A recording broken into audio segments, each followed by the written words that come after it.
Hey, I'm Gary Von Kennel, and I'm from Chillicothe, and I think that's important, and I'm going to take about 5 minutes, and I'm going to talk fast, so pay attention because you can't ask me questions.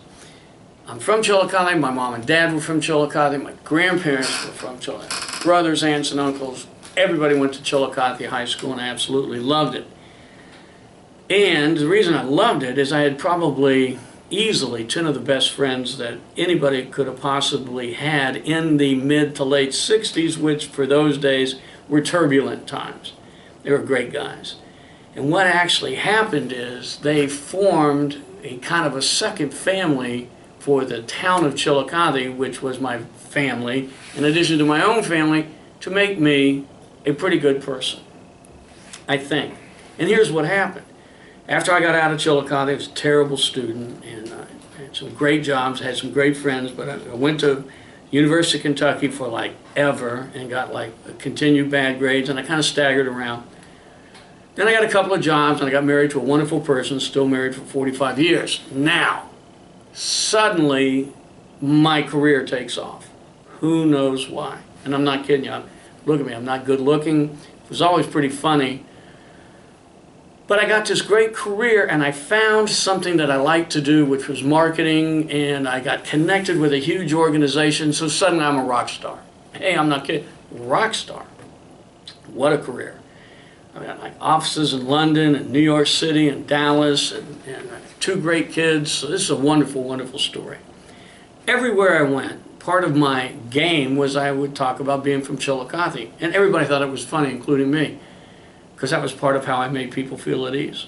Chilla what, chilla who, chilla where, Chillicothe. So, I loved it, and they loved me, and what a great story this is. Then I'm watching TV about 2 or 3 months ago, and I see, I think it's on NBC, which I don't watch, and CNN, which I sometimes watch, but it's like they're all lined up in front of Carl's, where I like to eat breakfast, make fun of Hesse and Roger Oney, who are always there, and they're standing in front, and they say Chillicothe is drug infested and is now the home of a serial killer, minimum of 6, who knows how many.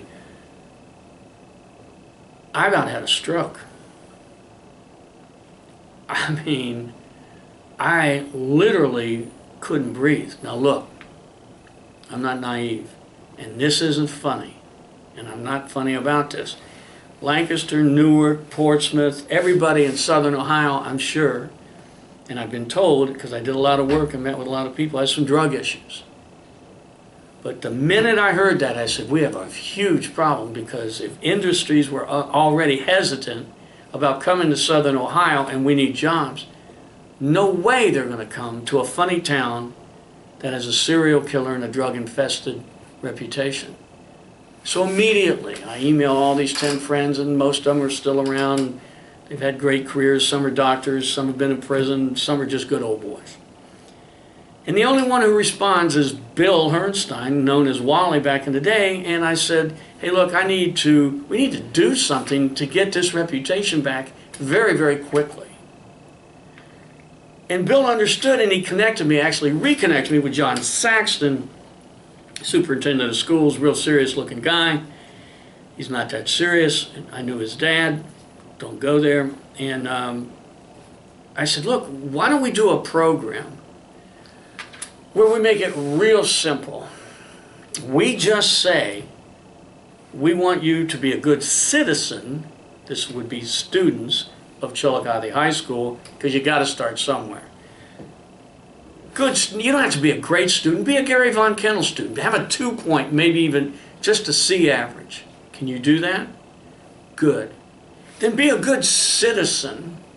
By that I mean, get along with whom you live with and don't have a police record. Can you do that? And number 3, and I'm not telling you what to do, but if somebody offers you drugs, say, if you would like, I'm going to pass on that, because I signed up, those 3 are keys to success, for a program where I can win. My name will be thrown into a pile of other students, a brand new 2016 Dodge Dart. Tax, title, and license. All you got to do is drive. This is an amazing offer, in my opinion. I don't have to go to Obama or to the government. I don't have to ask for grants. I don't have to go anywhere. I'm not rich. I ain't Trump. But I put money on the table with my family. And Wally put money on from his family of car dealerships and put a car. And Wally said, we got to do this for 3 years. Now here's what's missing. You tell me. And here's what I've heard. Well, kids are going to cheat. I don't care. People are going to lie. People are always going to lie. Well, what are you trying to do? I'm trying to give 3 kids, if that's all it is, the opportunity to say, I pass. We're done. People are getting killed. Heroin is not fun or funny.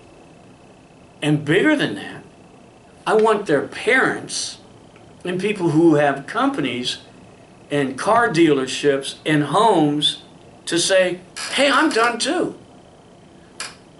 Enough. I'm going to be a good citizen. I am going to take care of my family, and I'm not going to, not only am I not going to do drugs, I just don't want, I want to take our town back. So I say our town, it's your town. I don't even live here anymore. It's your town. So this young lady, Heidi Robson, developed this print, and in this print, which are limited to 100, I said, hey, let's sell these for $100. And then it starts. While you're trying to, you need to sell those, so you can, it's paid for. 3 years, done. But if we can collect, and if people will put these prints in their homes, in their businesses, and say, you know, look at that. I'm out. I'm done. We're done with this drug stuff. We're done with, oh, I'm so sorry, another dead body. No. You have to, if you live here, do this. If you don't, it isn't going to get much worse because we're there. So pretty serious. I didn't mean to be. I'm still a funny guy. But this isn't funny. We need some help. We need for everybody to own this and say, let's take back our town. It's a great town. Made me. And I can't stand the fact that it's not making the right moves and the right decisions for people like me. So thank you.